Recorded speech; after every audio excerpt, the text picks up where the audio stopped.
सृष्टि बचपन से ही दिखने में सुंदर नहीं थी, लेकिन अमीर बाप की बेटी सृष्टि पर उसकी माँ जान छिड़कती।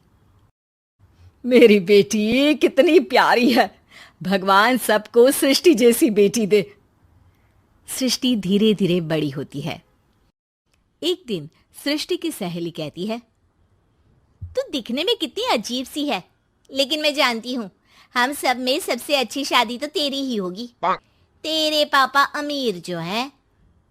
और बता नहीं सकते यार, दहेज तो हर कोई देता है, ये क्या ज्यादा ले जाएगी अपने पति के लिए? अरे बड़े शहर में कोठी है इसके पापा की। अरे पापा की है ना, कौन सी इसकी है? इसकी होती तब तो कोई भी लड़का इससे शादी कर लेता। अरे पापा की मतलब पापा की है तो मेरी ही है ना? किसने कहा? अब तेरी तो तब होगी ना जब तेरा भाई ना हो। वैसे भी शादी के बाद सारी प्रॉपर्टी भाई के नाम होती है। सृष्टि समझ जाती है कि उसे किसी भी हालत में माँ बाप की सारी प्रॉपर्टी को अपने नाम करना है, लेकिन कैसे? एक दिन सृष्टि का भाई शीनू कहता है, बहन क्या कर रही है? तुझसे एक बात करनी है। अरे हाँ हाँ करना, मैं तो तेरी बहन हूँ। बहन मेरी लाइफ में ना एक लड़की है, बहुत अच्छी है। मैं सोच रहा हूँ माँ और पापा से बात करूँ शादी के लिए।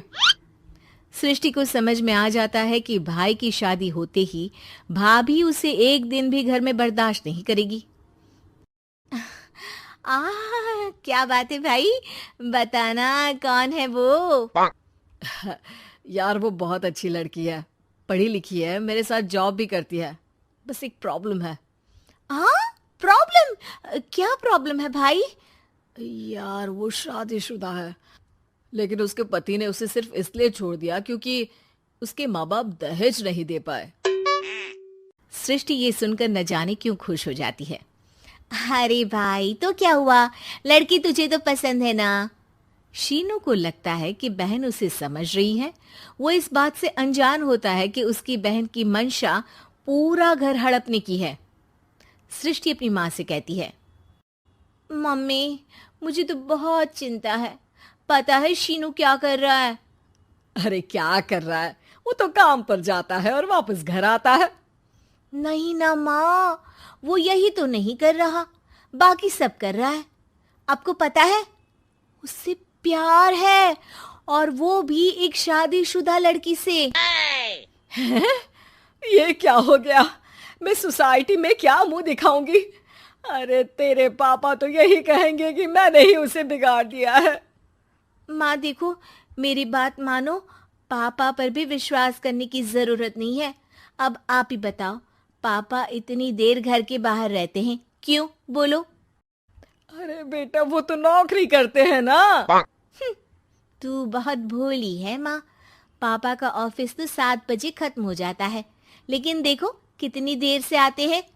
अरे नहीं नहीं बेटा, ऐसी कोई बात नहीं है। सृष्टि माँ को एक औरत से बात करते पिता की फोटो दिखाती है। देखो माँ, कैसे हैं पापा? मैं ना कहती थी कि पापा सही नहीं है। मैं तेरे पापा से बात करूंगी, दे फोटो मुझे। ओ माँ, वो तो डिलीट हो गई। लेकिन चल, तूने तो देख लिया ना। पापा से बाद में बात कर लेना, और हाँ, मेरा नाम बिल्कुल मत लेना। हाँ माँ। अब क्या था, सृष्टि के माँ और पिता के बीच झगड़ा होना शुरू हो जाता है। सृष्टि के मन में क्या चल रहा था कोई नहीं जानता था। एक दिन, माँ सृष्टि के लिए एक लड़का देखा है, वो लोग शाम को उसे देखने आने वाले हैं। और हाँ माँ, एक खुशखबरी, मैं और पापा मिलकर एक नया बिजनेस ट्राई कर रहे हैं। शाम को लड़का आता है, सांवले रंग का। सृष्टि को तो बिल्कुल भी पसंद नहीं आता। लड़की की माँ कहती है, लड़की का चेहरा तो कोई खास नहीं, लेकिन अगर मेरे बेटे को आप लोग सेटल कर दें तो मैं उसकी शादी आपकी बेटी से करवा दूं। सृष्टि को लड़का बिल्कुल पसंद नहीं था। उसे भाई पर गुस्सा आ जाता है। लड़के वालों के जाने के बाद कहती है, माँ देखा, शीनू मेरे लिए कैसा लड़का लेकर आया, न दिखाने लायक न सुनने लायक, सेटल भी नहीं, वो भी हम करे। अरे माँ, मैं जानती हूँ ये मेरी शादी किसी भी घर में क्यों करवाना चाहता है। अरे कैसी बात कर रही है बहन? तूने तो देखा ना, लड़के को मैंने ही मना कर दिया तुझसे शादी के लिए। जिसने लड़का बताया था उसने उसकी बहुत तारीफ की थी। बात आई गई हो जाती है, लेकिन सृष्टि का मन शांत नहीं होता। क्या करूं, कुछ समझ में नहीं आ रहा। मेरी शादी हो गई तो ये लोग पूरी प्रॉपर्टी शीनू के नाम कर देंगे, मेरे हाथ तो कुछ लगेगा ही नहीं। तभी सृष्टि को आइडिया आता है। वो किसी वकील को फोन करती है। जी देखिए, अगर आपके मम्मी पापा का तलाक हो जाता है तो आपके पिता की आधी प्रॉपर्टी आपकी माँ के नाम हो जाएगी, फिर उसे वो किसी को भी दे सकती है। सृष्टि अब माँ को बेटे के खिलाफ भरती है। माँ, शीनू पर नजर रखा करो, वो जिस लड़की के प्यार में है ना वो शादीशुदा है। यहाँ आएगी, सारा पैसा रुपया जमीन जायदाद सब हड़प लेगी। पापा का भी हाल तुमसे छुपा नहीं है। ऐसा ना हो कि मैं और आप एक दिन सड़क पर भीख मांगे। हे भगवान, मैं तो जीते जी मर जाऊंगी अगर ऐसा हो गया तो। ऐसा हो गया नहीं माँ, ऐसा ही होगा। अभी समय है, आगे का सोच लो। मैं तो कहती हूँ पापा से आधी प्रॉपर्टी लेकर अलग हो जाओ। पापा की आधी प्रॉपर्टी भी हम लोगों को अगर मिल जाती है ना तो अगले 7 जन्म सफल समझो। बेचारी माँ बेटी के कहने पर पति से तलाक लेकर अलग हो जाती है।